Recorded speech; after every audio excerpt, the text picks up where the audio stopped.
غم سے تو زندگی کی لذت ہوتی ہے، اور امتحان اللہ انہی کا لیتا ہے جن سے وہ بے پناہ محبت کرتا ہے۔ جانتے ہو کیوں؟ تاکہ وہ انہیں چن لے اور اپنا بنا لے، اور جن کو وہ چن لیتا ہے انہیں کسی اور کا نہیں ہونے دیتا۔ اس لیے وہ ان چیزوں کو تم سے دور کر دیتا ہے جو تمہارے اور اس کے لیے درمیان فاصلہ حائل کرتی ہیں، اور یوں اختتام میں وہ رہ جاتا ہے اور تم رہ جاتے ہو۔ تو اگر اللہ نے تم سے وہ لیا ہے جسے تم کھونے کا سوچ بھی نہیں سکتے تھے، تو یقین رکھو کہ وہ بدلے میں تمہیں وہ دے گا جسے پانے کا تم گمان بھی نہیں کر سکتے تھے۔ وہ تو ان کو بھی خالی ہاتھ نہیں رہنے دیتا جو اس سے مانگتے ہی نہیں۔ پھر وہ تمہاری دعا کے لیے اٹھائے گئے ہاتھوں کو کیسے خالی رہنے دے سکتا ہے؟ جب تم اپنی پسند کے راستوں پر چل کر نتیجہ دیکھ لیتے ہو، تو زندگی سے خفا ہونے کے بجائے اللہ کی پسند کے راستے پر چل دیا کرو، کیونکہ جو راستہ وہ تمہارے لیے چنتا ہے وہ تمہارے منتخب کیے گئے ہزاروں راستوں سے بہتر ہوتا ہے، اور جس منزل تک وہ تمہیں لے کر جاتا ہے اس تک تم اس کی مدد کے بغیر کبھی نہیں پہنچ سکتے۔ تو پھر کیوں ان کے لیے خود کو ہلکان کر رکھا ہے جو چھوڑ کر چلے گئے تمہیں؟ تم اس کے لیے جیو جو اب تک تمہارے ساتھ ہے۔ کوئی تمہارے ساتھ چلنے کو آمادہ نہیں ہوتا۔ جب تم اللہ کے لیے اپنی پسند کو قربان کر دیتے ہو، تب وہ تمہاری پسند کو اپنی پسند کا حصہ بنا لیتا ہے۔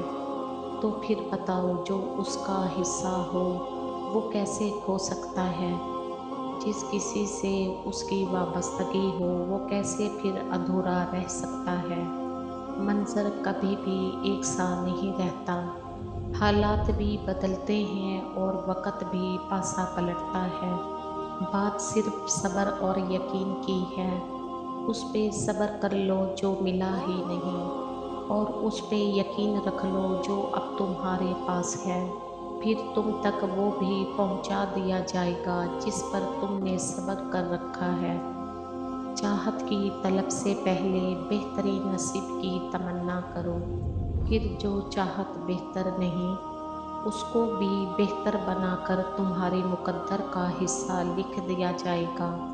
صلاحیتوں کو سمجھنے سے زیادہ ضروری ان صلاحیتوں پہ یقین رکھنا ہوتا ہے جیسے تم اللہ کو مان سکتے ہو مگر جان نہیں سکتے، اور اس کو ماننا ہی سب سے ضروری ہے، کیونکہ اس کی ذات تمہاری سوچ سے بہت وسیع ہے، اور جس کو جاننا ناممکن ہو اس کی صلاحیتوں کی رازداریاں تمہاری سمجھ میں کہاں کہاں آنے والی ہیں۔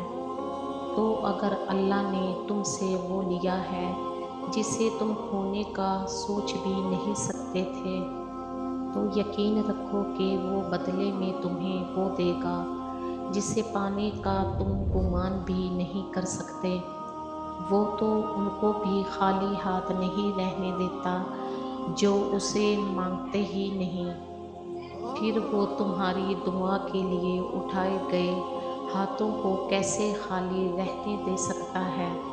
یاد رکھو، ہر شے تمہارے مقدر کا حصہ بن کر نہیں آتی، کیونکہ تمہاری باتوں کو کبھی کبھی نہیں سمجھ سکتا جو اللہ جانتا ہے۔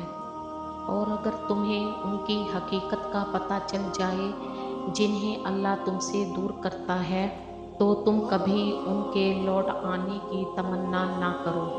کچھ لوگ اور کچھ چیزیں تمہاری زندگی میں صرف آزمائش کے طور پر آتی ہیں، اور آزمائش تو بس وقتی ہوتی ہے۔